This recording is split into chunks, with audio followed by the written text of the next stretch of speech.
Every morning, Rajesh Kumar puts on his blue shirt to go to work, a routine he's been following for the last 5 years. A common uniform for all the taxi drivers in New Delhi. Before starting his 12-hour shift, he makes sure that his car is in good shape. I have to clean the vehicle to get a good customer rating, otherwise they'll hire someone better rated.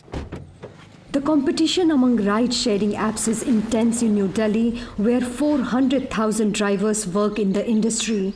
A graduate in computer science, Rajesh left his job as a teacher in 2017 to join this US-based startup company that promised high pay. But as he started ferrying passengers around the city, he realized it was a sham. I feel cheated. When I joined this company, they promised me that they would give me a business of up to 1,300 euros. But right now, forget about all of that. If we can somehow make even 400 euros, then that's a miracle. To attract more customers from India's huge market, ride-hailing companies offer fares that are the cheapest in the world. In New Delhi, the minimum fare for a trip is as low as €1.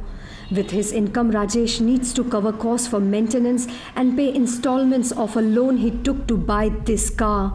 Not to mention the company's 30% cut into his earnings. Each month, Rajesh struggles to meet the expenses of his family with 2 children. When I get into the car in the morning, the first thing I do is spend money on petrol and maintenance. The costs are quite high. In addition to that, I also have to buy food and provide for my children's education. Behind the success of the gig economy is a business model that favors the companies. Uber, Zomato, Swiggy, Alban Company are among the biggest firms of India's 800 app-based service providers. India has seen a boom in startup companies offering on-demand services in transportation, personal care, and food delivery. For millions of people, these companies are a means to come out of poverty and fight unemployment, which crossed 8% in 2021, the highest in 3 decades. So is the case with 23-year-old Shubham, who became a delivery boy after losing his job when the pandemic hit. I just accepted this order and now have 30 seconds before I have to leave for delivery. Every order has to be delivered in 40 minutes. Within that, he needs to pick food from the restaurant and deliver it to the customer. Racing against the clock, he faces the challenges of pollution, harsh weather, and traffic jams. Navigating a narrow maze of lanes in New Delhi is also not an easy task. Sir, I'm here. Every step of Shubham is timed. After working 12 hours a day, 6 days a week, he earns €120. He is at the mercy of the platform, restaurants, and above all, the customers. We are their slaves. The policy of the company is that the customer has to be satisfied. They'll give us a low rating, which could get us in trouble and lower our income. They don't care that sometimes there are traffic jams, or that the order spilled because it just wasn't packed properly to begin with.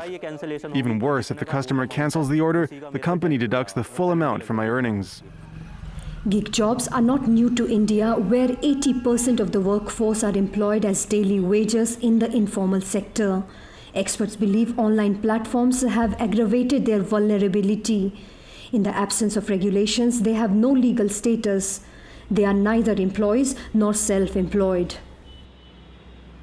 I think gig work companies are reliant on an unemployment crisis. They are creating a further informalization of an already largely informal workforce. There is no social security, there are no labor protections, there is no safeguards for hazards at the workplace. Demanding accountability and better working conditions from companies can lead to bitter consequences. Beautician Seema Singh was working with a personal care platform until a few months ago. But one day the company decided to raise its commission. That's me there in green. They took me away. Along with dozens of other workers, she protested outside the company's headquarters. The company immediately filed a lawsuit accusing her of protesting illegally. The company threatened the protesters, and the police also called us to the police station. I worked 4 years with them, and I became jobless in the blink of an eye. I'm just sitting at home. They grew into a giant company with our labor. We worked so hard. And after all that, what do we get? Recently, the Supreme Court of India issued a notice to the government to extend social security benefits to gig workers. According to a report by the Boston Consulting Group, India's gig economy has the potential to generate 90 million jobs in the next 8 years.